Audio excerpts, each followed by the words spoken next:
അടുത്തൊരു കഥയുമായി ഞാൻ പിന്നെയും വന്നിരിക്കുകയാണ്. അപ്പോൾ വീഡിയോ ഒന്ന് ലൈക്ക് ചെയ്തിട്ടേക്കാൻ മറന്നേക്കരുത്. നിങ്ങളുടെ ലൈക്ക് അത്രയും ഇമ്പോർട്ടൻ്റ് ആണ്. അതേപോലെ നിങ്ങളുടെ അഭിപ്രായങ്ങൾ കമൻറ്റ് ബോക്സിൽ അറിയിക്കുക. ചാനൽ സബ്സ്ക്രൈബ് ചെയ്യാത്തവരുണ്ടെങ്കിൽ ജസ്റ്റ് ഒന്ന് സബ്സ്ക്രൈബ് ചെയ്തിട്ട് വീഡിയോ കാണുക. Thank you. അപ്പോൾ കഥയിലേക്ക് കടക്കുകയാണ്. ഇതിനെയും കൊണ്ട് ജോലിക്ക് വരരുത് എന്ന് ഒരു 100 വട്ടം പറഞ്ഞിട്ടുള്ളതാ. ഇത് എന്താ ഈ പെണ്ണ് കാണിച്ചു വച്ചേക്കുന്നത്?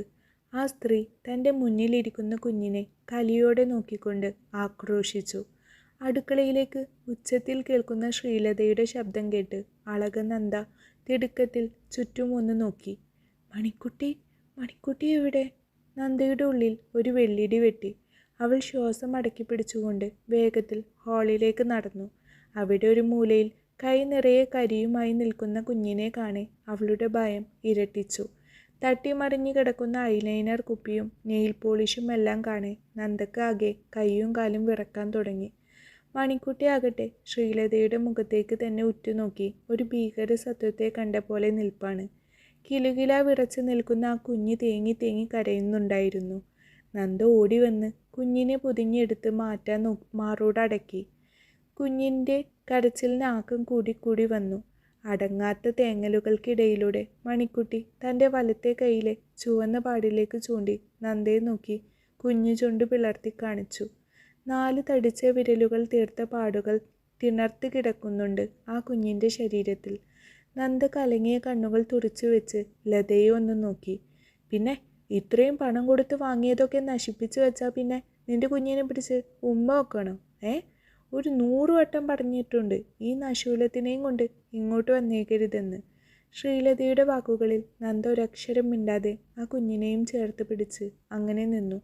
അവളുടെ കണ്ണിൽ നിന്നും നിർത്താതെ കണ്ണുനീർ ഒഴുകുന്നുണ്ടായിരുന്നു. ഇങ്ങനെ ഓരോന്നിനെ ജോലിക്ക് നിർത്തിയ പിന്നെ ഇത് തന്നെ അവസ്ഥ. ശ്രീലത വെറുപ്പോടെ പിറുപിറുത്തു. നന്ദ വേദനയോടെ മിഴികൾ തുടച്ചുകൊണ്ട് കുഞ്ഞിനെയും മാറോടടക്കി പതിയെ അടുക്കളയിലേക്ക് വലിഞ്ഞു.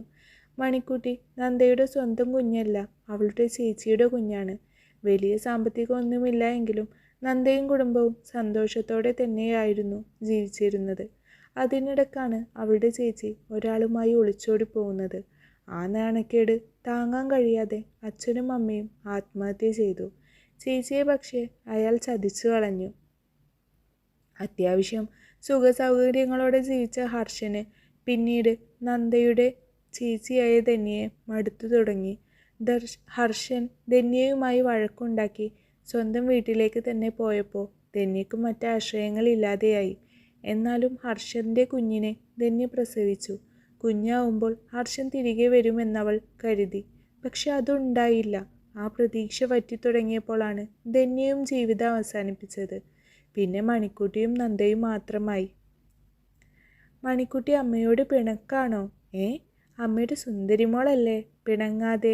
ഇനി ജോലിക്ക് പോണ്ട, ഇന്നെ ആ മുത്തശ്ശി ഇനിയും തല്ലും. വിതുമ്പലോടെ പറയുന്ന കുഞ്ഞിനെ കാണെ നന്ദക്ക് സങ്കടം വന്നു. അങ്ങനെ പറഞ്ഞ എങ്ങനെ പൊന്നെ? മണിക്കുട്ടിക്ക് പാപ്പം മേടിക്കാൻ പൈസ വേണ്ടേ? അതമ്മ അവിടെ പോയാലല്ലേ കിട്ടൂ. നന്ദ അലിവോടെ കുഞ്ഞിനെ നോക്കിക്കൊണ്ട് പറഞ്ഞു.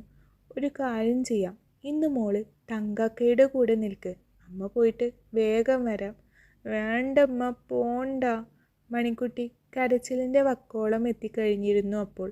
എന്താ അമ്മയും മോളും കൂടെ ഒരു കശപിശ? ചോദ്യം കേട്ടിടത്തേക്ക് നന്ദൊന്ന് തിരിഞ്ഞു നോക്കി. തങ്കമക്കയാണ്. നല്ല ഉയരവും അതിനൊത്ത് വണ്ണവുമുള്ള ഒരു സ്ത്രീയാണ് തങ്കം. കടുനിറങ്ങളിൽ ഉള്ള സാരികൾ മാത്രമേ തങ്കം എടുത്തിരുന്നുള്ളൂ. ഇന്നും എടുത്തിരിക്കുന്നത് സാരിക്ക് കടും ചുവപ്പാണ്, ചോരയുടെ ചുവപ്പ്. അക്കയുടെ വായിൽ എപ്പോഴും മുറുക്കാനുണ്ടാവും. പെണ്ണാവാൻ കുതിച്ച ഒരാണുടൽ, അതാണ് തങ്കം. തൻ്റെ ഇഷ്ടത്തിനനുസരിച്ച് ശരീരം മാറ്റിയെടുത്തപ്പോൾ പഴയ അരവിന്ദൻ സ്വന്തമായി ഒരു പേരുമിട്ടു, തങ്കം. 30 വയസ്സുവരെ ജോലി ചെയ്ത് കൂട്ടിവെച്ചത് അത്രയും അരവിന്ദൻ തങ്കമാവാനുള്ള സർജറിക്ക് വേണ്ടി അങ്ങ് മുടക്കി. അതോടെ കുടുംബക്കാരും നാട്ടുകാരും അരവിന്ദൻ എന്ന തങ്കത്തിന് നേരെ പടിയടച്ചു പിണ്ടം വെച്ചു. അപൂർവം ചിലർ അരവിന്ദനെ തങ്കമായി കണ്ടു ചേർത്ത് പിടിച്ചപ്പോൾ തങ്ക സന്തോഷിച്ചു. പക്ഷെ അതിൽ പകുതി പുരോഗമനവാദികൾക്കും അറിയേണ്ടത് തങ്കത്തിൻ്റെ സാരിക്കുള്ളിലെ സ്ത്രീത്വത്തെക്കുറിച്ചായിരുന്നു. മടിക്കുത്ത് അഴിക്കാൻ വന്നവരെയും ആകാംക്ഷ മൂത്തു വന്നവരെയും തങ്കത്തിൻ്റെ ഉള്ളിൽ അരവിന്ദൻ ചവിട്ടി ഓടിച്ചു. അതോടെ സ്വന്തം നാട് വിട്ട് മറ്റൊരു നാട്ടിലേക്ക് തങ്കം ചേക്കേറി. അരവിന്ദൻ്റെ അവശേഷിപ്പുകൾ ഒന്നും ബാക്കി വെക്കാതെ തങ്കം എന്ന പെണ്ണൊരുത്തിയായി ജീവിക്കാൻ. ഒന്നും പറയണ്ട അക്ക, ഇന്നലെ മാഡം കുഞ്ഞിനെ ഒന്ന് തല്ലി, അതുകൊണ്ട് അവൾ ഇന്ന് എൻ്റെ കൂടെ വരുന്നില്ല എന്നാ പറയുന്നത്. നന്ദ സങ്കടത്തോടെ പറഞ്ഞു നിർത്തി. കുഞ്ഞിനെ തല്ലിയെന്നോ? തങ്കത്തിൻ്റെ മുഖത്ത് അതിശയം. ഇത്തിരി ഇല്ലാത്ത കുഞ്ഞിന് തല്ലിയെന്ന് പോലും.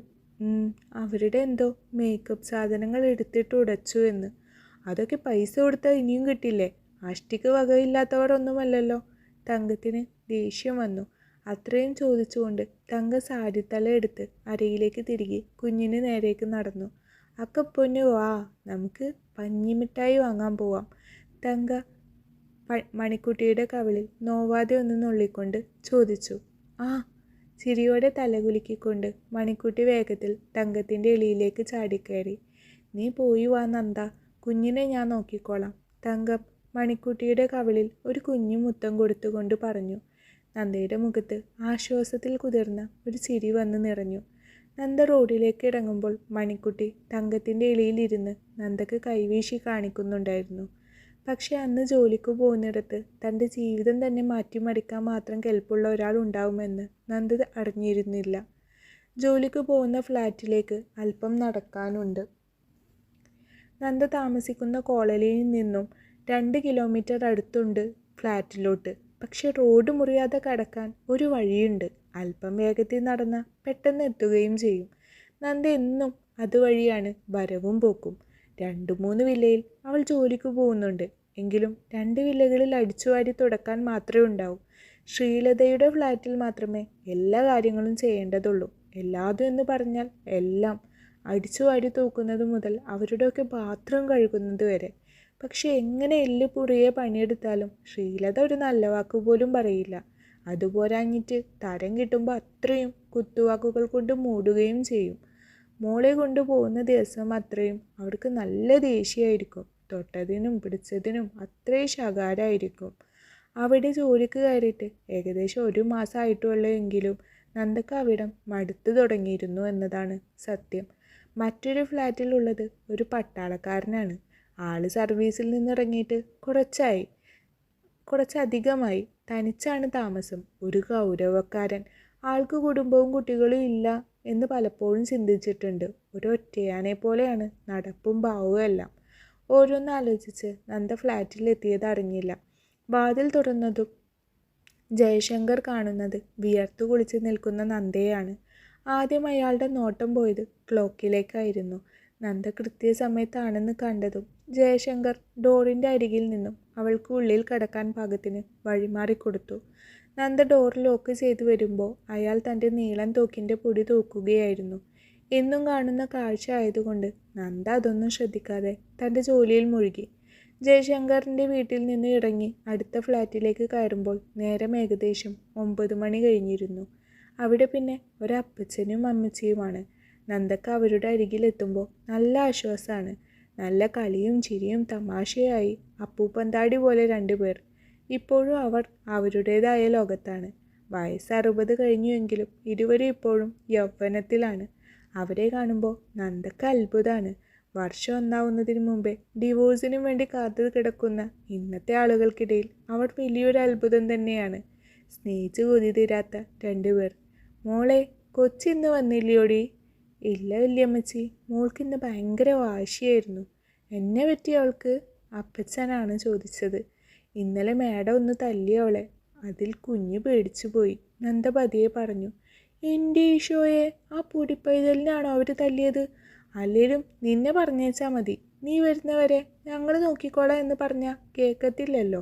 വല്യമ്മച്ചി പരാതി പറയുന്ന പോലെ പറഞ്ഞു. സാരമില്ലെന്നേ, മോളിന്ന് അക്കയുടെ കൂടെ കൂടി. ഇടയ്ക്കൊരു വാശിയാണ് എൻ്റെ കൂടെ വരാൻ. ഇനി അടുത്ത കൊല്ലം സ്കൂളിലോ മറ്റോ ആക്കണം. അതോടെ പിന്നെ എൻ്റെ ആദ്യം ഒഴിയും. ഒരു ചിരിയോടെ പറയുന്നതിനൊപ്പം തന്നെ നന്ദ ഇട്ടിരിക്കുന്ന ചുരിദാറിൻ്റെ ഷാൾ ഒരു ഭാഗത്തേക്ക് കൂട്ടിക്കെട്ടി ചൂലും എടുത്തു കഴിഞ്ഞിരുന്നു. ഒന്ന് ഇരുന്നേച്ചിട്ടൊക്കെ മതി എൻ്റെ കൊച്ചേ. ഇപ്പോൾ ആ പട്ടാളക്കാരൻ്റെ വീട്ടിൽ നിന്ന് വന്നതല്ലേ ഉള്ളൂ. അപ്പച്ചൻ സ്നേഹത്തോടെ അവളെ നോക്കിക്കൊണ്ട് ചോദിച്ചു. അതൊന്നും കുഴപ്പമില്ല വല്യപ്പച്ച. ഇത് കഴിഞ്ഞിട്ട് വേണം മാഡത്തിൻ്റെ ഫ്ലാറ്റിലോട്ട് പോകാൻ. ഇന്ന് മാഡം അവിടെ ഉണ്ടാവില്ല. സ്പെയർ കീ ഒരെണ്ണം തന്നിട്ടാണ് പോയത്. തൂത്ത് തുടച്ച് വൃത്തിയാക്കിയിട്ട് രാത്രിയിലേക്കുള്ള ഭക്ഷണം ഉണ്ടാക്കി വെക്കണമെന്ന് പറഞ്ഞായിരുന്നു. മറുപടി ഒറ്റ ശ്വാസത്തിൽ ഒതുക്കി നന്ദ തിടുക്കത്തിൽ തൻ്റെ ജോലിയിലേക്ക് തിരിഞ്ഞു. ഇനി എന്തെങ്കിലും ചോദിച്ചാൽ മുക്കിയും മൂളിയും മാത്രമേ അവൾ സംസാരിക്കത്തുള്ളൂ. ശ്രദ്ധ മുഴുവൻ ചെയ്യുന്ന ജോലിയിലേക്കായിരിക്കും. അതുകൊണ്ട് തന്നെ ത്രേസ്യയും ഫിലിപ്പോസും ആ സംസാരം അവസാനിപ്പിച്ച് അവരുടേതായ ലോകത്തിലേക്ക് ചേക്കേറി കഴിഞ്ഞിരുന്നു. ശ്രീലതയുടെ ഫ്ലാറ്റിന് മുന്നിലെത്തിയപ്പോൾ നന്ദ വേഗത്തിൽ തൻ്റെ ബാഗിൽ നിന്നും സ്പെയർ കീ എടുത്തുകൊണ്ട് വാതിൽ തുറന്നു.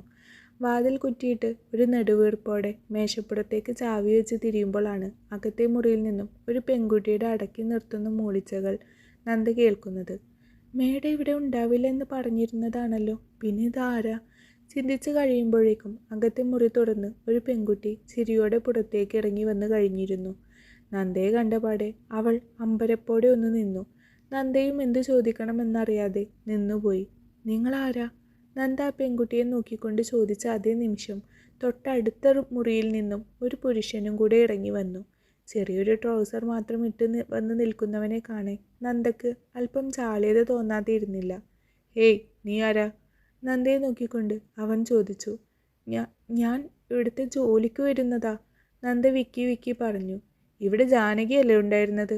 അവൻ സംശയത്തോടെ ചോദിച്ചു.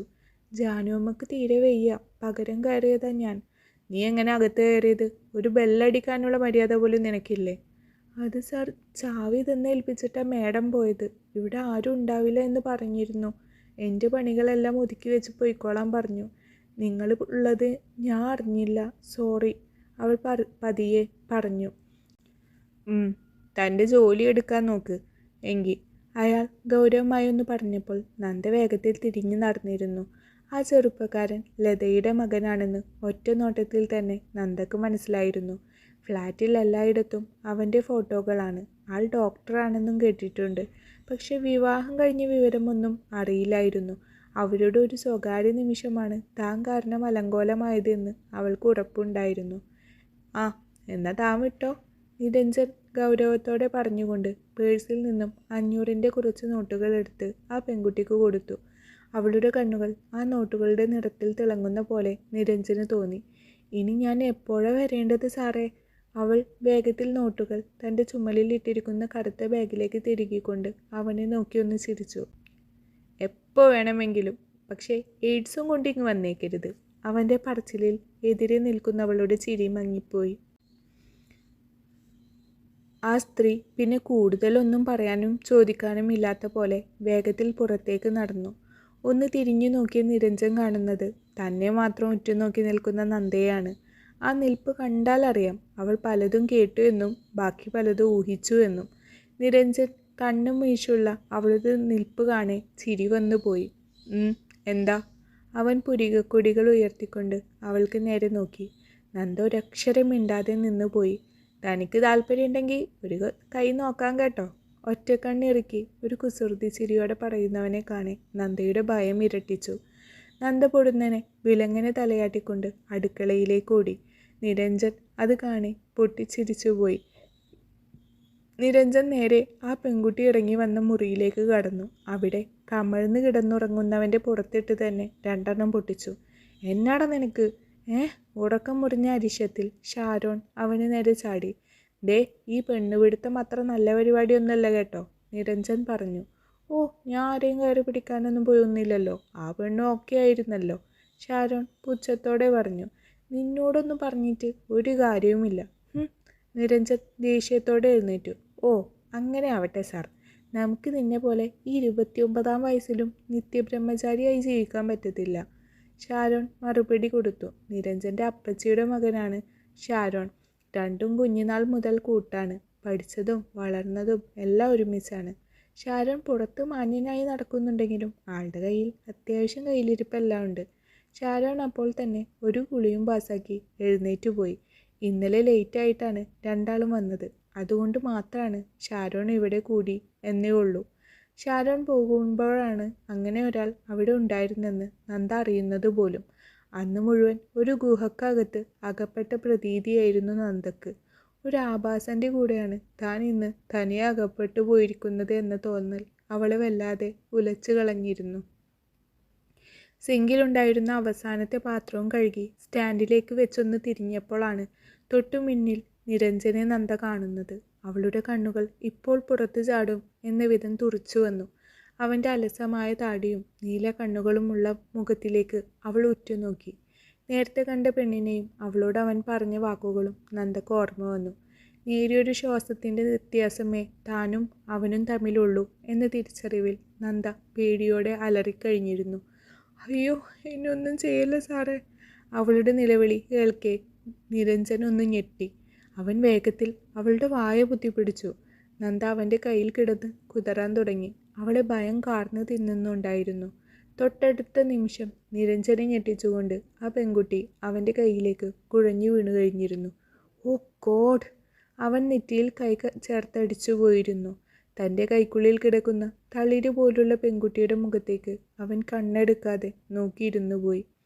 പൂ വേണമാ, പൂ. മുന്നിൽ കൂടെ നിറയെ മുല്ലപ്പൂവും വെച്ച് ഉറക്കെ വിളിച്ചു പറഞ്ഞ് ആളുകളുടെ ശ്രദ്ധ ആകർഷിക്കുന്ന തിരക്കിലായിരുന്നു അന്നേരം തങ്കം. തൊട്ടടുത്ത് തന്നെ ഒരു കോൽമിഠായി നൊട്ടി നുണഞ്ഞുകൊണ്ട് മണിക്കുട്ടി ഇരിപ്പുണ്ട്. രാവിലെ പൂക്കച്ചവടത്തിനിറങ്ങിയാൽ പിന്നെ ഉച്ചയാവുമ്പോഴേക്കും തങ്കം പച്ചക്കറി വിൽക്കാനും മറ്റും പോവും. രാത്രി ടൈലർ പണിയാണ്. കിട്ടുന്നതിൽ ഭൂരിഭാഗവും ഗുളികയും ട്രീറ്റ്മെൻറ്റുമായി തീരും. സ്വന്തമായുള്ള പുരുഷ ശരീരത്തിലെ ഓരോ അണുവും കീറി മുറിച്ച് കളഞ്ഞ് ഒരു പെണ്ണുടൽ ആ ശരീരത്തിൽ തുന്നിച്ചേർക്കാൻ എത്രയോ വേദന അനുഭവിച്ചിരിക്കുന്നു തങ്കം. ഇനി ശബ്ദത്തിൽ മാത്രമേ ഒരു ഇത്തിരി അരവിന്ദം ബാക്കി നിൽക്കുന്നുള്ളൂ. അതും കൂടെ കഴിഞ്ഞാൽ താൻ തനി തങ്കമാവും. അരവിന്ദൻ്റെ ഒരു ശേഷിപ്പുകളുമില്ലാത്ത തനി തങ്കം. ആലോചിക്കുമ്പോൾ തങ്കത്തിന് സന്തോഷം തോന്നി. എത്ര യാതന അനുഭവിച്ചു ഇത്ര ദൂരം താണ്ടാൻ. അവളുടെ കണ്ണുകൾ ഒന്ന് പെയ്തു തീർന്നു. ഒന്ന് മുഖമുയർത്തി നോക്കിയപ്പോൾ ഒരു 8 വയസ്സിനടുത്ത് പ്രായം തോന്നുന്ന ഒരു പെൺകുട്ടി പൂവും നോക്കി നിൽപ്പുണ്ട്. പൂ വേണോ കുഞ്ഞെ? തങ്കം വെളുക്കെ ചിരിച്ചുകൊണ്ട് ആ കുഞ്ഞിനെ ഒന്ന് നോക്കി. അവൾ കണ്ണൊന്ന് ചിമ്മി ചിരിച്ചുകൊണ്ട് തലയാട്ടി. ഒരു മുഴ എടുത്താൽ മതി. കുഞ്ഞിൻ്റെ അച്ഛൻ പറഞ്ഞപ്പോൾ അവൾ പൂവ് അളന്നെടുത്ത് ഒരു വാരികയുടെ കടലാസിലേക്ക് പൊതിഞ്ഞു. ഇവരുടെ കയ്യിൽ നിന്നാണോ പൂ വാങ്ങുന്നേ? കണ്ടറിഞ്ഞൂടെ, മറ്റേ ടീമാ. ഒരു സ്ത്രീ ശബ്ദം പൊടുന്നനെ തങ്കത്തിൻ്റെ ചെവിയിലേക്ക് നുഴഞ്ഞു കയറി. പൂ നീട്ടിയ അവളുടെ കൈകൾ പതിയെ പുറകോട്ട് വലിഞ്ഞു. ആ സ്ത്രീ കുഞ്ഞിൻ്റെ കയ്യിൽ പിടിച്ചു വലിച്ച് ഭർത്താവിനെ ഒന്ന് രൂക്ഷമാക്കി നോക്കി നടന്നു കഴിഞ്ഞിരുന്നു. അയാളുടെ മുഖത്ത് തങ്കത്തെ നോക്കി ഒരു സഹതാപം തെളിഞ്ഞു വരുന്നുണ്ടായിരുന്നു. പൂ തന്നേക്ക്. അയാൾ ഭാര്യയെ ഒന്ന് നോക്കി പോക്കറ്റിലേക്ക് കൈയിട്ട് പൈസക്കായി തിരഞ്ഞു. വേണ്ട സാർ, ഭാര്യയ്ക്ക് മനസ്സിന് പൊരുത്തമുള്ളിടത്ത് നിന്ന് മേടിച്ചേക്ക്. തങ്കം പതിയെ ചിരിച്ചു. സോറി. അയാൾ ഒന്ന് പതറി. സാരമില്ല, ഇതിലും വലുത് കേട്ടു വന്നതുകൊണ്ട് ഒന്നുമല്ല. പിന്നെ ഭാര്യയോട് പറഞ്ഞേക്ക് ഞാനും അവരും തമ്മിൽ ഒരു ഗർഭപാത്രത്തിൻ്റെ വ്യത്യാസമേ ഇപ്പോൾ ഉള്ളൂ എന്ന്. തങ്കത്തിൻ്റെ വാക്കുകളിൽ അയാളുടെ മുഖം ഒന്ന് വിളറി. അവർ പോയി കഴിഞ്ഞിട്ടും തങ്കത്തിൻ്റെ ഉള്ളിൽ വല്ലാത്തൊരു വിങ്ങലായിരുന്നു. ഒരു മുളം പൂ കിടക്കുമാ. അരികിൽ നിന്നും ഒരു പുരുഷ ശബ്ദം കേൾക്കെ തങ്കം പതിയെ മുഖമുയർത്തി നോക്കി. ചിരിയോടെ നിൽക്കുന്ന ആ രൂപത്തിലേക്ക് നോക്കവേ തങ്കത്തിൻ്റെ മുഖം ചെമ്പരത്തി പോലെ ചുവന്നു വരുന്നുണ്ടായിരുന്നു. അത് കാണെ അയാളിലുമുണ്ടായിരുന്നു ഒരു കുസൃതി ചിരി. എന്താ തങ്കം, മുഖം ഒരുമാതിരി ഇരിക്ക്? മുരുകൻ ചിരിച്ചുകൊണ്ട് ചോദിച്ചു. പൂവാണെങ്കിൽ അത് മേടിച്ചിട്ട് പോകാൻ നോക്കും മുരുക. തങ്കം ചൊടിച്ചു. എന്തായാലും കുറച്ച് മുല്ലപ്പൂ ഇങ്ങനത്തെ ആ തങ്കം. ഓട്ടോയിൽ തൂക്കാം. അതല്ലാതെ എനിക്ക് കൊണ്ടുകൊടുക്കാം. പൊണ്ടാട്ടിയും പിള്ളേരൊന്നും ഇല്ലല്ലോ. മുരുകൻ പതിയെ ചിരിച്ചു. ഇങ്ങനെ സങ്കടപ്പെട്ട് നടക്കുകയാണെങ്കിൽ ഒന്ന് കെട്ടിക്കോടായിരുന്നോ? തങ്കം താല്പര്യമില്ലാത്ത പോലെ പിറുപിറുത്തുകൊണ്ട് പൂവ് കടലാസിലേക്ക് ചുരുട്ടി അവന് നേരെ നീട്ടി. അതിന് നീയൊന്ന് സമ്മതിക്കണ്ടേ തങ്കം? മുരുക, നീ പോവാൻ നോക്ക്. നിന്നോട് പലവട്ടം ഇതിനെപ്പറ്റി ഞാൻ സംസാരിച്ചു കഴിഞ്ഞതാ. ഓ, അതൊന്നും ഞാൻ കാര്യമാക്കി എടുത്തിട്ടില്ല. എൻ്റെ മനസ്സിൽ നീ മാത്രമേ ഉള്ളൂ. നീ അത് അംഗീകരിച്ചാലും ഇല്ലെങ്കിലും, മുരുകൻ പതിയെ പറഞ്ഞു. നിനക്ക് എന്താ മുരുക, ഭ്രാന്തോ? എന്തെങ്കിലും നല്ലൊരു പെൺകുട്ടിയെ നോക്കി വിവാഹം ചെയ്യാൻ നോക്ക്. എന്നെ ചേർത്ത് പിടിച്ചാൽ നിനക്ക് മാനക്കേട് മാത്രമേ ഉണ്ടാവത്തുള്ളൂ. തങ്ക അവനെ തിരുത്താൻ ശ്രമിച്ചു. മാനക്കേടുണ്ടാവാൻ നീ കട്ടോ വ്യഭിചരിച്ചോ അല്ലല്ലോ നടക്കുന്നത്. മുരുകന് ദേഷ്യം വന്നുപോയി. എന്നെപ്പോലെ ഒരാണും പെണ്ണും കെട്ടതിന് നിനക്ക് എന്തിനാ മുരുക? ചോദിക്കുമ്പോൾ തങ്കത്തിൻ്റെ കണ്ണ് നിറഞ്ഞുപോയി. നീയല്ലേ നേരത്തെ പോയവരോട് പറഞ്ഞത് നീയും ആ പെണ്ണും തമ്മിൽ ഒരു ഗർഭപാത്രത്തിൻ്റെ വ്യത്യാസമേ ഉള്ളൂ എന്ന്. നീയും പെണ്ണ് തന്നെയാ, അല്ലാതെ ഇപ്പോൾ പറയുന്ന പോലെ രണ്ടും കെട്ട ഗണമൊന്നും ഭൂമിയില്ല എൻ്റെ തങ്കം. അത് തന്നെയാ പ്രശ്നം. നിങ്ങൾക്ക് വേണ്ടി ഒന്ന് ഗർഭം ധരിക്കാനോ ഒരു കുഞ്ഞിന് പാലൂട്ടാനോ എന്നെക്കൊണ്ടാവില്ല, തങ്കം പതിയെ പറഞ്ഞു.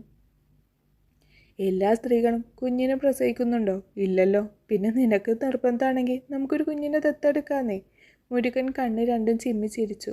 നിന്നോട് പറഞ്ഞു ചേക്കാം, എന്നെക്കൊണ്ടാവത്തില്ല മുരുക. നീ എൻ്റെ സമയം മെനക്കെടുത്താതെ പോവാൻ നോക്ക്. ഓരോന്ന് വന്നോളും. എത്ര പറഞ്ഞാലും മനസ്സിലാവില്ല. തങ്കം പിറുപിറുത്തുകൊണ്ട് മുഖം കുനിച്ച് ഇരിപ്പായി.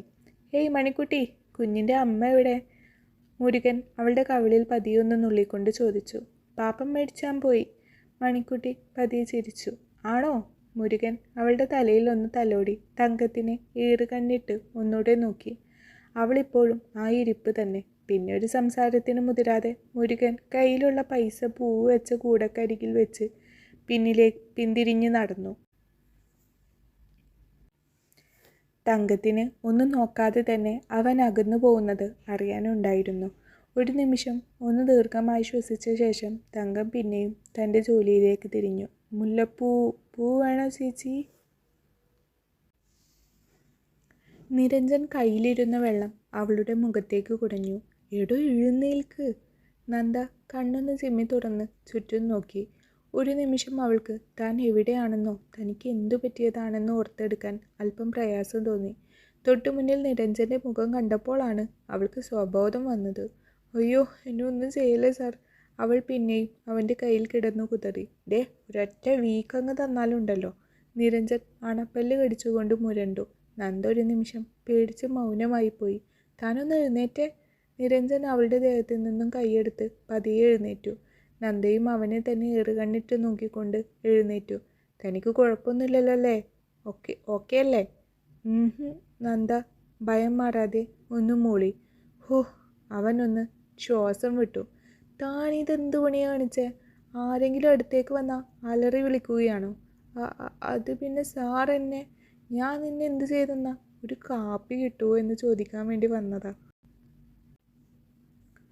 ഒന്ന് രണ്ട് വട്ടം ചോദിച്ചിട്ടും ഒരു അനക്കവും ഇല്ല. താൻ എന്തു സ്വപ്നലോകത്തിരിക്കുന്ന പോലെ. അതാ ഞാൻ അടുത്ത് വന്നൊന്ന് വിളിക്കാമെന്ന് കരുതിയത്. ഇതിപ്പോൾ ഇങ്ങനെ ആവുമെന്ന് ആര് കണ്ടു? നിരഞ്ജൻ ഇടുപ്പിൽ കൈ രണ്ടും കുത്തിക്കൊണ്ട് അവളെ നോക്കി ഒന്ന് കണ്ണുരുട്ടി. സോറി സാർ, ഞാൻ പെട്ടെന്ന് തെറ്റിദ്ധരിച്ചു. ഞാനെന്താ ബാലൻ കെ നായരോ?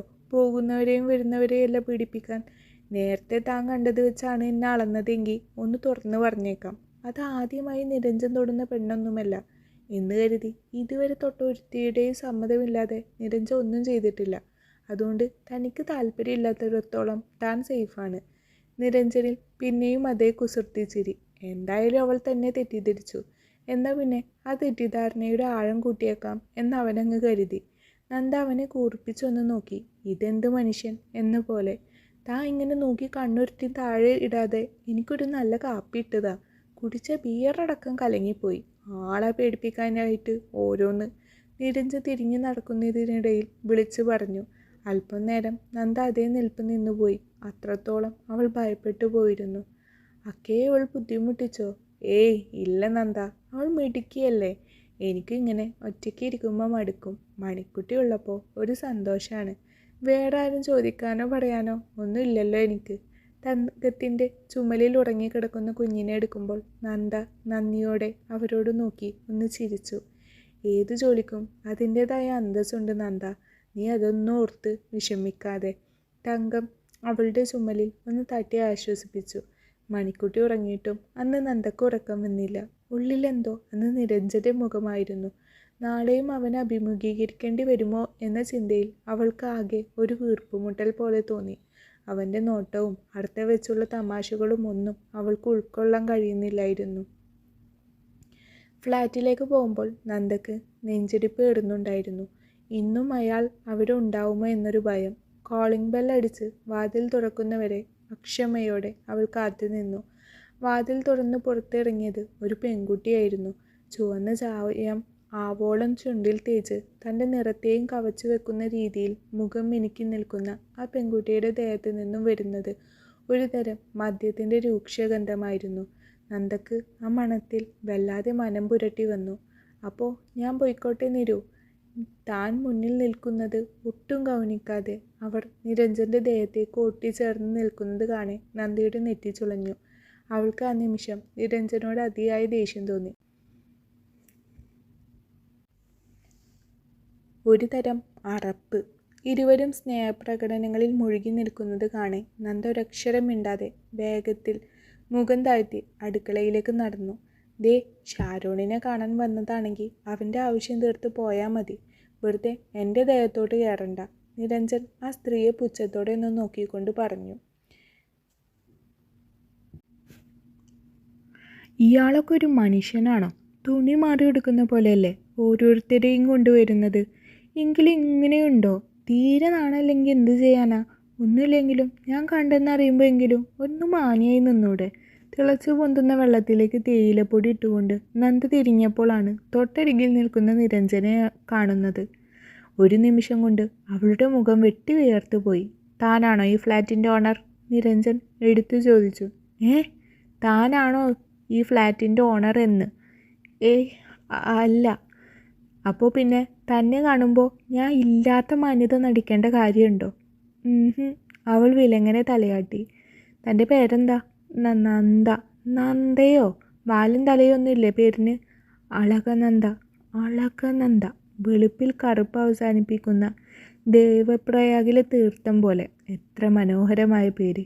എൻ്റെ ചേതസ്സിനെ പ്രണയവായ്പാൽ മൂടുന്ന നദി പോലൊരുത്തി. നിരഞ്ജൻ പതിയെ പറഞ്ഞു. എന്താ?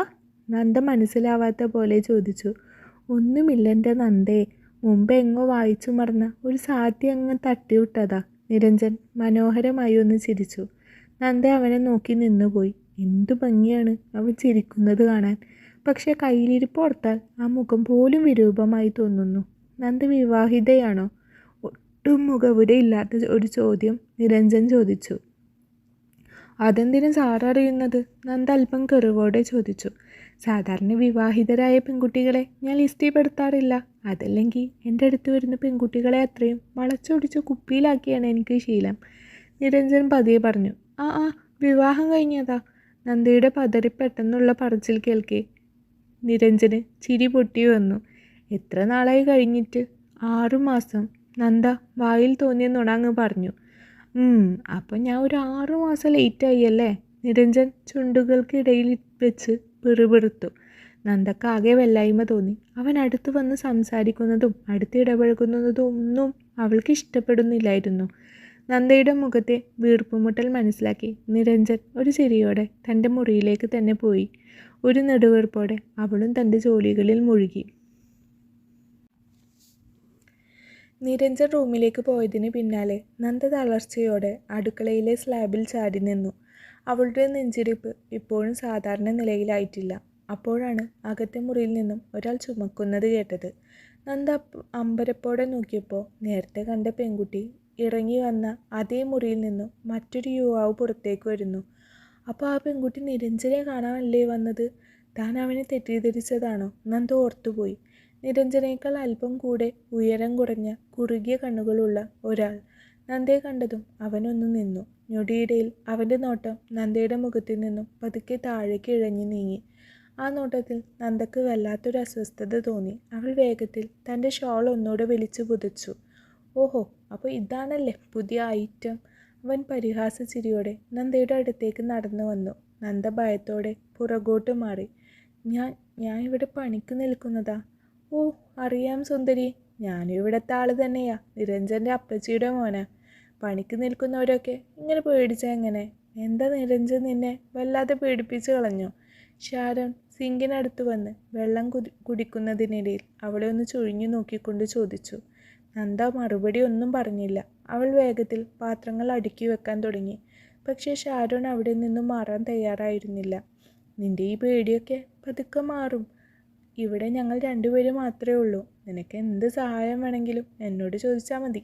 പ്രത്യേകിച്ച് വല്ല സാമ്പത്തിക ബുദ്ധിമുട്ടുണ്ടെങ്കിൽ അതും ചോദിക്കാം. അവൻ തൻ്റെ പോക്കറ്റിൽ കൈയിട്ട് ഒരു 500 രൂപയുടെ നോട്ടെടുത്ത് സ്ലാബിലേക്ക് വെച്ചു. ഇതെന്തിനാ സാർ? നന്ദ ദേഷ്യത്തോടെ ചോദിച്ചു. ചുമ്മാ ഒരു ചായ കുടിച്ചോ. നിനക്ക് ലാഭമുള്ള കാര്യങ്ങൾ ഇനിയും ഞാൻ ചെയ്തു തരാം. അവൻ്റെ വാക്കുകളിലെ വഷളത്തരം തിരിച്ചറിഞ്ഞതും നന്ദയുടെ കൈകൾ വിറച്ചു. അറപ്പും വെറുപ്പും കൊണ്ട് അവളുടെ ഉള്ളം പുകഞ്ഞു. എനിക്ക് ആരുടെയും പണം വേണ്ട സർ. എനിക്ക് കിട്ടേണ്ട കൂലി മാഡം തരുന്നുണ്ട്, നന്ദ ഉറച്ച ശബ്ദത്തിൽ പറഞ്ഞു. ഷാരോൺ ഒന്ന് പൊട്ടിച്ചിരിച്ചു. നല്ല തൻ്റെയിടം ഉണ്ടല്ലോ. ഇങ്ങനെയുള്ളവരെയൊക്കെ മരിക്കാൻ എനിക്ക് പ്രത്യേക കഴിവാണ്. നോക്കാം നിന്റെ ഈ ജാട എത്ര ദിവസം ഉണ്ടാവുമെന്ന്. അവൻ വഷള ചിരിയോടെ പുറത്തേക്ക് നടക്കുമ്പോൾ നന്ദയുടെ കണ്ണുകൾ നിറഞ്ഞു വന്നു. ഈ നശിച്ച ഫ്ലാറ്റിൽ ജോലിക്ക് വരേണ്ടി വന്ന തൻ്റെ വിധി ഓർത്ത് അവൾ സ്വയം പഴിച്ചു. അതേസമയം ഹാളിൻ്റെ ഒരു വശത്ത് നിന്ന് ഇതെല്ലാം ശ്രദ്ധിക്കുന്നുണ്ടായിരുന്നു നിരഞ്ജൻ. ഷാരോണിൻ്റെ സ്വഭാവം നന്നായി അറിയാവുന്ന നിരഞ്ജൻ അവനോടുള്ള നന്ദയുടെ പ്രതികരണം കണ്ട് അല്പം അത്ഭുതപ്പെട്ടു എന്ന് തന്നെ വേണം പറയാൻ. മിടുക്കി, നന്ദയെ നോക്കിക്കൊണ്ട് നിരഞ്ജൻ മനസ്സിൽ ഉരുവിട്ടു. വിടടാ. ഷാരോൺ കൈ കുടയാൻ ശ്രമിച്ചുകൊണ്ടിരുന്നു. നിന്നോട് ഞാൻ പലവട്ടം പറഞ്ഞിട്ടുണ്ട്, കാശ് കൊടുത്ത് ഈ പണിക്ക് കിട്ടുന്നവരുടെ പിന്നാലെ പോയാൽ മതിയെന്ന്. മാന്യതയോടെ ജീവിക്കുന്ന പെണ്ണുങ്ങൾക്ക് മെക്കെട്ട് കയറിയ ഈ കൈ ഞാൻ ഓടിക്കും. നിരഞ്ജൻ പല്ലി ഞെരിച്ചുകൊണ്ട് മുരണ്ടു. പൊന്നു നിരഞ്ജ, വിടടാ, ഇനി ആവർത്തിക്കില്ല. ഷാരോൺ കരഞ്ഞു പറഞ്ഞപ്പോഴാണ് നിരഞ്ജൻ ആ പിടിവിട്ടത്. ഷാരോൺ കൈ ഒന്ന് കുടഞ്ഞുകൊണ്ട് നിരഞ്ജനെ നോക്കി കണ്ണുരുട്ടി. നിനക്കെന്താ അവളോടൊരു മമത? ഷാരോൺ എടുത്തു ചോദിച്ചു. എനിക്ക് അവളോടെന്നല്ല, മാന്യമായി ജീവിക്കുന്ന എല്ലാവരോടും ബഹുമാനം തന്നെയാണ്, നിരഞ്ജൻ പുച്ഛത്തോടെ പറഞ്ഞു. പെണ്ണെന്ന് പറഞ്ഞ ഭോഗവസ്തു ആണെന്ന് വിചാരിച്ച് നിൽക്കുന്ന നിനക്കൊന്നും അത് പറഞ്ഞാൽ മനസ്സിലാവില്ല. നിന്റെ കെട്ടും കിടക്കും എടുത്ത് ഇപ്പം തന്നെ വിട്ടോ, നിരഞ്ജൻ താക്കീതോടെ പറഞ്ഞുകൊണ്ട് ആ മുറിയിൽ നിന്ന് ഇറങ്ങി. തൊട്ടപ്പുറത്തെ മുറിയിലേക്ക് എന്തോ ജോലി ചെയ്യാൻ വന്ന നന്ദ അവിടെ നടന്നതൊക്കെ വ്യക്തമായി കേൾക്കുകയും ചെയ്തു. താൻ നിരഞ്ജനെ തെറ്റിദ്ധരിച്ചതാണെന്നും അവൻ നല്ലൊരുത്തനാണെന്നും മനസ്സിലാക്കാൻ നന്ദക്ക് അവൻ്റെ ആ വാക്കുകൾ തന്നെ ധാരാളമായിരുന്നു. എന്നാലും ആൾക്കിത്തിരി കുസൃതി കൂടുതലാണെന്ന് നന്ദക്ക് തോന്നി. പിറ്റേന്ന് പതിവിലും നേരത്തെയാണ് നന്ദ ഫ്ലാറ്റിലെത്തിയത്. നിരഞ്ജനെ കാണുമ്പോൾ ഉള്ള ആ പഴയ പേടി ഇപ്പോൾ അവളുടെ ഉള്ളിലില്ല. പകരം അവനോട് എവിടെയോ ഒരു ബഹുമാനം തോന്നി തുടങ്ങിയിരുന്നു. അവൻ ഷാരോണിനോട് പറഞ്ഞ വാക്കുകൾ നന്ദയുടെ കാതുകളിൽ ഇപ്പോഴും മുഴങ്ങുന്നുണ്ട്. ഹാളിൽ ആരെയും കണ്ടില്ല. നന്ദ വേഗത്തിൽ അടുക്കളയിലേക്ക് കയറി. പെട്ടെന്നാണ് വാതിൽ തുറന്ന് ശ്രീലത അകത്തേക്ക് കയറി വന്നത്. ആഹാ, നീ എത്തിയോ? ഞാൻ വിചാരിച്ചു നീ ഇന്ന് വരില്ലെന്ന്. ശ്രീലതയുടെ ശബ്ദത്തിൽ പതിവ് പരിഹാസം കലർന്നിരുന്നു. അവൾ സോഫയിലേക്ക് അമർന്നിരുന്ന് തൻ്റെ വില കൂടിയ ബാഗ് മേശപ്പുറത്തേക്ക് എറിഞ്ഞു. പോയി ഒരു ചായ ഇട്ടെ. പിന്നെ ആ മുറികളൊക്കെ ഒന്നുകൂടെ വൃത്തിയാക്കണം. വല്ലാത്തൊരു നാറ്റം ഇവിടെ. നീ വല്ലതും തൂത്തു തുടച്ചിടാറുണ്ടോ? അതോ ചുമ്മാ വന്നിരുന്ന് പോവാറാണോ? നന്ദ ഒന്നും മിണ്ടാതെ അടുക്കളയിലേക്ക് നടന്നു. ചായയുമായി വന്നപ്പോൾ കണ്ടത് തൻ്റെ റൂമിൽ നിന്നും ഇറങ്ങി വരുന്ന നിരഞ്ജനെയാണ്. അവൻ മുടി കോതിയൊതുക്കി ഫോണിൽ എന്തോ നോക്കിക്കൊണ്ട് ഹാളിലേക്ക് വന്നു. ശ്രീലതയെ കണ്ടപ്പോൾ അവൻ്റെ മുഖത്ത് ഒരു ഭാവം മാറ്റം ഉണ്ടായിരുന്നില്ല. മോനോ? മോനെ എപ്പോഴാണ് വന്നത്? അമ്മ അറിഞ്ഞില്ലല്ലോ. ശ്രീലതയുടെ ശബ്ദം പെട്ടെന്ന് പഞ്ചസാര പോലെ മധുരിക്കാൻ തുടങ്ങി. നിരഞ്ജൻ അവരെ ഒന്ന് നോക്കി, പക്ഷേ മറുപടിയൊന്നും പറഞ്ഞില്ല. ശ്രീലത നിരഞ്ജൻ്റെ രണ്ടാനമ്മ ആണെന്ന കാര്യം നന്ദക്ക് പലരും പറഞ്ഞിട്ട് അറിയാം. നിനക്ക് സുഖമാണോ മോനെ? അവർ പിന്നെയും ചോദിച്ചപ്പോൾ അവൻ ചെറുതായി ഒന്ന് മൂളി. നന്ദ, നീ എന്താ നോക്കി നിൽക്കുന്നത്? പോയി ആ ബാത്റൂമൊക്കെ ഒന്ന് കഴുകി വൃത്തിയാക്ക്. ശ്രീലത അലറി. നന്ദ തല താഴ്ത്തി അടുക്കളയിലേക്ക് നടന്നു. അവൾക്കറിയാം ശ്രീലതയുടെ കോപം മുഴുവൻ നിരഞ്ജൻ അവിടെ ഉള്ളതുകൊണ്ടാണ്.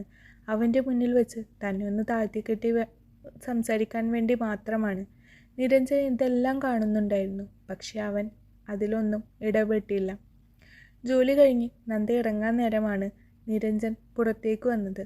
ശ്രീലത അകത്ത് ഫോൺ വിളിച്ചു കൊണ്ടിരിക്കുകയായിരുന്നു. നന്ദ ബാഗും എടുത്ത് വേഗത്തിൽ വാതിൽക്കലേക്ക് വന്നു. അവനെ ഒന്ന് നോക്കാൻ പോലും അവൾ നിന്നില്ല. എടോ, നിരഞ്ജൻ പതിയെ അവളെ വിളിച്ചു. അവർ വഴക്ക് പറയുന്നതിൽ തനിക്ക് സങ്കടമുണ്ടോ? അവൻ അവളുടെ അടുത്തേക്ക് നടന്നു വന്നുകൊണ്ട് ചോദിച്ചു. എന്തിനു സാർ? ഞാൻ ഇവിടെ ജോലിക്ക് വരുന്നവളല്ലേ. മാഡം പറയുന്നത് കേൾക്കാൻ ബാധ്യസ്ഥയാണ്, അവൾ നേരത്തെ ചിരിയോടെ പറഞ്ഞു. ചിലപ്പോഴൊക്കെ മിണ്ടാതിരിക്കുന്നത് തന്നെയാണ് നല്ലത്. ലതമ്മയുടെ സ്വഭാവം എനിക്കറിയാം. താൻ അത് കാര്യമാക്കണ്ട, അവൻ പതിയെ ചിരിച്ചുകൊണ്ട് പറഞ്ഞു. പിറ്റേന്ന് രാവിലെ മുതൽ മണിക്കുട്ടി വല്ലാത്ത വാശിയിലായിരുന്നു. തങ്കത്തിന് ഹോസ്പിറ്റലിൽ ഒന്ന് പോകേണ്ടി വന്നതുകൊണ്ട് നന്ദക്ക് മണിക്കുട്ടിയെ തനിച്ചാക്കി വരാൻ കഴിഞ്ഞില്ല അന്ന്. പേടിയോടെയാണെങ്കിലും ശ്രീലത കാണാതെ കുഞ്ഞിനെ അടുക്കളയിൽ ഇരുത്താമെന്ന ഉറപ്പിൽ നന്ദ കുഞ്ഞിനെ കൂടെ കൂട്ടി. മോള് ഇവിടെ മിണ്ടാതിരിക്കണം കേട്ടോ, അമ്മ വേഗം പണി തീർക്കാം. നന്ദ കുഞ്ഞിനൊരു ബിസ്ക്കറ്റ് നൽകി അടുക്കളയുടെ മൂലയിലിരുത്തി. നന്ദ ഹാളിൽ അടിച്ചു വാരിക്കൊണ്ടിരിക്കുമ്പോഴാണ് ശ്രീലത അലറി വിളിച്ചുകൊണ്ട് അവിടേക്ക് വന്നത്. നന്ദ, നിന്നോട് ഞാൻ എത്ര വട്ടം മുന്നറിയിപ്പ് തന്നതാ. ആ നശൂലത്തിനെ വീണ്ടും ഇങ്ങോട്ട് എടുത്തോണ്ട് വന്നല്ലേ നീ? ശ്രീലത അടുക്കളയിലേക്ക് പാഞ്ഞടുക്കുന്നത് കണ്ട് നന്ദ ഭയത്തോടെ പുറകെ ഓടി. അവിടെ സിങ്കിനടുത്ത് വെച്ചിരുന്ന വില കൂടിയ ഒരു ക്രിസ്റ്റൽ ജാർ മണിക്കുട്ടിയുടെ കയ്യിൽ നിന്നും അബദ്ധത്തിൽ തറയിൽ വീണ് ചിതറിയിരുന്നു. എൻ്റെ ദൈവമേ, ഇത് എത്ര രൂപയുടെ ആണെന്നറിയാമോ? ശ്രീലത കലിതുള്ളി മണിക്കുട്ടിയുടെ അടുത്തേക്ക് ചെന്നു. പേടിച്ചു വിറച്ച് നിൽക്കുന്ന ആ കുഞ്ഞിൻ്റെ തോളിൽ പിടിച്ച് അവർ ആഞ്ഞു കുലുക്കി. നീ എന്തിനാണ് ഇത് തൊട്ടത് എന്ന് ചോദിച്ചുകൊണ്ട് ശ്രീലത മണിക്കുട്ടിയുടെ കയ്യിൽ ഒന്നുള്ളി.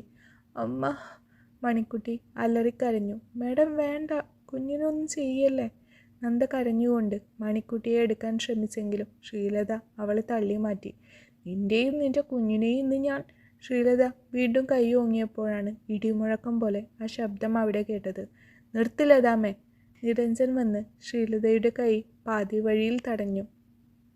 അവൻ്റെ കണ്ണുകൾ ദേഷ്യം കൊണ്ട് ചുവന്നിരുന്നു. മോനെ, ഇവൾ എൻ്റെ വില കൂടിയ ജാർ. ശ്രീലത പതറിക്കൊണ്ട് പറഞ്ഞു. ഒരു ജാറിന് വേണ്ടിയാണോ നിങ്ങൾ ഈ പിഞ്ചു കുഞ്ഞിനെ ദ്രോഹിക്കുന്നത്? സ്വന്തം ചോരയില്ലെന്ന് കരുതി ആരോട് എന്തോ ആവാമെന്നാണോ?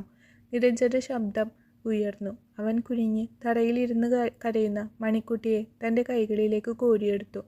നന്ദ അത്ഭുതത്തോടെ നോക്കി നിന്നുപോയി അവനെ. പരിക്കനായ ഡോക്ടറുടെ കൈകളിൽ മണിക്കുട്ടി പതുക്കെ കരച്ചിൽ നിർത്തി അവനെ ഉറ്റുനോക്കി. സാരമില്ലട്ടോ, ഡോക്ടറെങ്കിലും ഉണ്ടല്ലോ ഇവിടെ. അവൻ മണിക്കുട്ടിയുടെ കയ്യിലെ പാടുകൾ തൻ്റെ കൈകൊണ്ട് മെല്ലെ തലോടി. ഇനി കുഞ്ഞിൻ്റെ മേൽ നിങ്ങളുടെ കൈ ഉയർന്ന അത് എന്നോടുള്ള വെല്ലുവിളിയായി ഞാൻ കണക്കാക്കും. അത് ലതമ്മക്ക് അത്ര നന്നാവില്ല. ശ്രീലത ഒന്നും മിണ്ടാതെ അവിടെ നിന്ന് വെലിഞ്ഞു. നിരഞ്ജൻ മണിക്കുട്ടിയെയും കൊണ്ട് തൻ്റെ മുറിയിലേക്ക് നടന്നു. നന്ദയും പേടിയോടെ പിന്നാലെ ചെന്നു.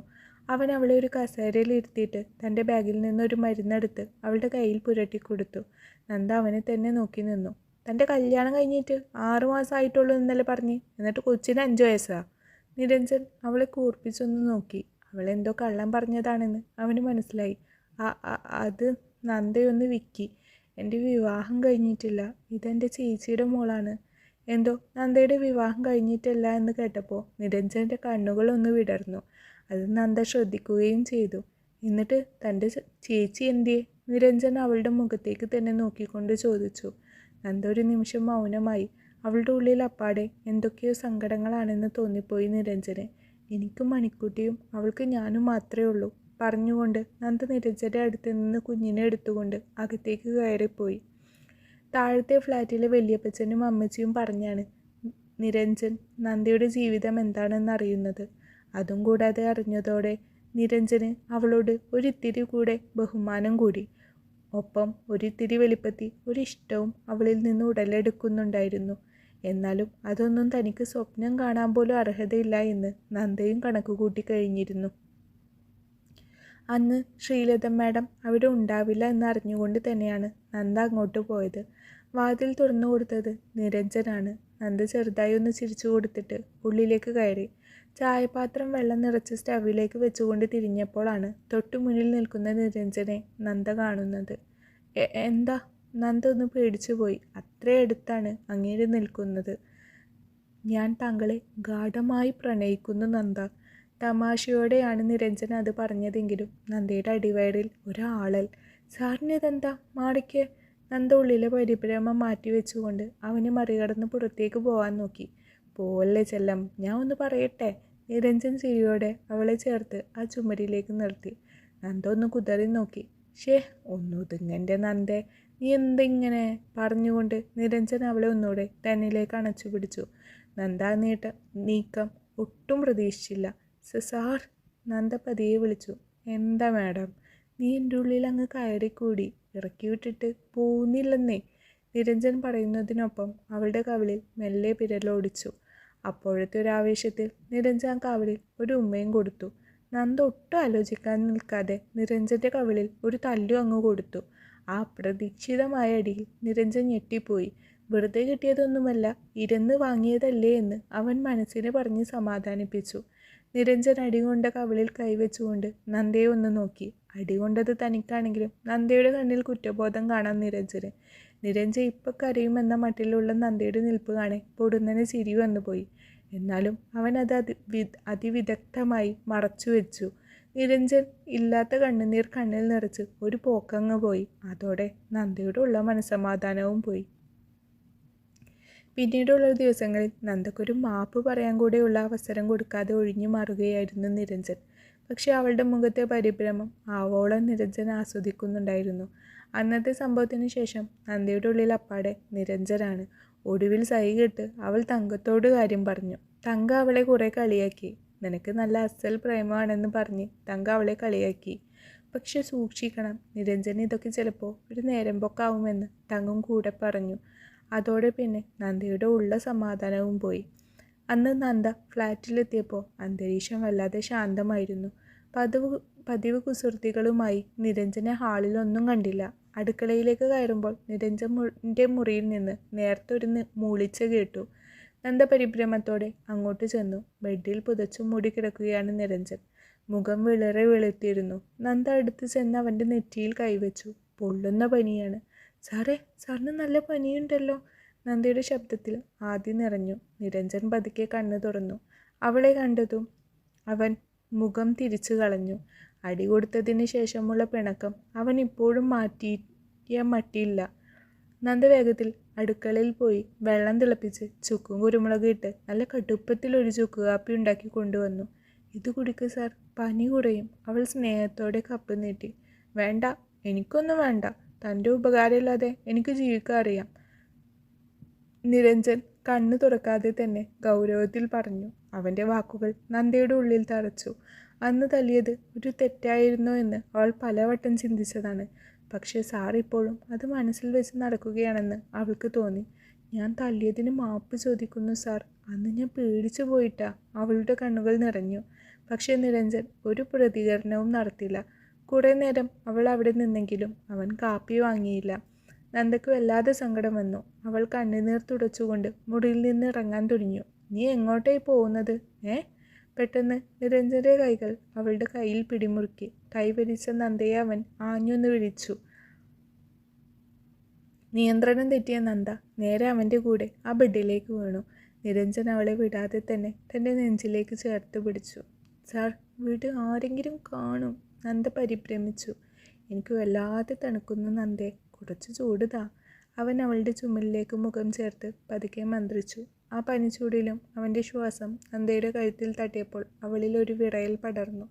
നന്ദയുടെ കുതറൽ പതുക്കെ നിന്നു. അവൻ്റെ നെഞ്ചിലെ മിടിപ്പ് അവൾക്ക് കേൾക്കാമായിരുന്നു. അല്പനേരം ആ നിശബ്ദതയിൽ അവൾ അങ്ങനെ കിടന്നു. നിരഞ്ജൻ അന്നേരം അവളെ ചുംബനങ്ങൾ കൊണ്ട് മൂടുന്നുണ്ടായിരുന്നു. നന്ദ അനങ്ങിയില്ല. നന്ദേ, അവൻ പതുക്കെ വിളിച്ചു. നീ എന്നെ വെറുക്കുന്നുണ്ടോ? നന്ദ പതുക്കെ തല ഉയർത്തി അവനെ നോക്കി. ഇല്ല സാർ, പക്ഷേ എനിക്ക് പേടിയാ. തങ്ക അടക്കം പറഞ്ഞു സാറിന് ഇതൊക്കെ ചിലപ്പോൾ ഒരു നേരം പോക്കായിരിക്കുമെന്ന്. പണക്കാരായ ഡോക്ടർക്ക് ഈ ദരിദ്രവാസിയായ പെണ്ണിന് എന്തിനാണ്? നിരഞ്ജൻ അവളുടെ വായ പൊത്തി തൻ്റെ വിരലുകൾ കൊണ്ട്. എന്നിട്ട് ഒരു ചിരിയോടെ അവളെ നോക്കി. നിന്റെ ഈ തങ്കക്കയെ എനിക്കൊന്ന് കാണിച്ചു തരുമോ? എൻ്റെ പ്രണയം എത്രത്തോളം ഉണ്ടെന്ന് അക്കയെ ഒന്ന് ബോധ്യപ്പെടുത്തി കൊടുക്കാനാ. നിരഞ്ജൻ പതിയെ ചിരിച്ചു. മണിക്കുട്ടിയുടെ അച്ഛനായും നിനക്ക് തുണയായും ഞാൻ തന്നെയുണ്ടാവും എന്ന് നീ അക്കയോട് പറഞ്ഞേക്ക്. നിരഞ്ജൻ്റെ ആത്മവിശ്വാസം നിറഞ്ഞ വാക്കുകൾ കേട്ടപ്പോൾ നന്ദയുടെ ഉള്ളിലെ കാർമേഘങ്ങൾ ഒഴിഞ്ഞുപോയി. അവൾ അവനെ കൂടുതൽ ദൃഢമായി ചേർത്ത് പിടിച്ചു. പുറത്ത് മഴ പെയ്തു തുടങ്ങിയിരുന്നു. അവരുടെ പ്രണയത്തിന് സാക്ഷിയായി. എന്താ സാർ, മുല്ലപ്പൂ വേണോ? തങ്കം മുന്നിൽ നിൽക്കുന്ന ചെറുപ്പക്കാരനെ നോക്കിക്കൊണ്ട് ചോദിച്ചു. ഓ വേണ്ടക്ക, നിങ്ങൾ എൻ്റെ പെങ്കൊച്ചിനെ ഓരോന്ന് പറഞ്ഞ് തിരിപ്പിക്കാതെ ഇരുന്നാൽ മതി. നിരഞ്ജൻ ചിരിയോടെ അവരോട് പറഞ്ഞു. തങ്കം സംശയഭാവത്തിൽ അവനെ ഒന്ന് നോക്കി. എൻ്റെ പേര് നിരഞ്ജൻ എന്നാണ്. നിരഞ്ജൻ പരിചയപ്പെടുത്തിയപ്പോഴാണ് അക്കക്ക് ആളെ മനസ്സിലായത്. ആ, എനിക്കറിയാം സാർ, നന്ദ പറഞ്ഞിരുന്നു. തങ്ക ഇരുന്നിടത്ത് നിന്ന് എഴുന്നേറ്റു. അക്ക അവളെ ഓരോന്ന് പറഞ്ഞ് പേടിപ്പിക്കുകയാണെന്ന് കേട്ടല്ലോ. നിരഞ്ജൻ അവരെ നോക്കി കണ്ണുരുട്ടി. തങ്കത്തിന് അവൻ്റെ സംസാരവും രീതിയുമെല്ലാം പെട്ടെന്ന് തന്നെ ഇഷ്ടമായി. അവർ പതിയെ ചിരിച്ചു. അപ്പോൾ അക്കയുടെ അനുഗ്രഹവും ഞങ്ങൾക്കുണ്ടാവും അല്ലേ? നിരഞ്ജൻ പ്രതീക്ഷയോടെ ചോദിക്കവേ അവർ ഒന്ന് ചിരിച്ചു. പിന്നീട് അങ്ങോട്ട് തങ്കവും നിരഞ്ജനും മണിക്കുട്ടിയും എല്ലാം നല്ല കൂട്ടായിരുന്നു. ഏറ്റവും ഒടുവിൽ ഒരു നാൾ നിരഞ്ജൻ തൻ്റെ നന്ദയെ ജീവിതത്തിലേക്കും കൂട്ടി. ഒരുപാട് എതിർപ്പുകളെ അവഗണിച്ചുകൊണ്ട് തന്നെ. നന്ദയും മണിക്കുട്ടിയും നിരഞ്ജനും ഉള്ള ഒരു കുഞ്ഞു ലോകം അവർ പണിതു. അവർ അത്രമേൽ സന്തോഷത്തിലാണിപ്പോൾ. മുരുകൻ്റെ ഉള്ളിൽ ഇപ്പോഴും തങ്കമാണ്. എന്നെങ്കിലും ഒരിക്കൽ തങ്കവും ആ സ്നേഹം അംഗീകരിക്കുമായിരിക്കും അല്ലേ? അവസാനിച്ചു സൂര്യകാന്തി.